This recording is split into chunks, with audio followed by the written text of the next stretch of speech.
How to trim and split audio clips in Soundation. First of all, open Soundation and create a new project or select an existing one. To begin trimming an audio clip, you need to upload your audio file into the Soundation workspace. Once your file is loaded, simply click on the audio clip on your timeline. You will see the playhead, which helps you navigate through your clip. Next, to trim the clip, drag the edges of the audio waveform left or right to adjust the starting or ending point. You can make precise adjustment by zooming in on the timeline for better control over your trimming.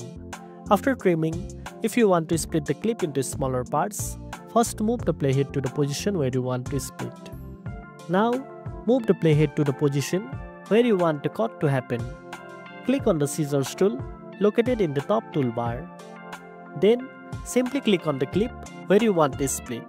This action will divide the clip into two parts, allowing you to work with each part separately. After splitting, you can adjust, delete, or add effects to each part individually, giving you full control over your audio content. And that's it.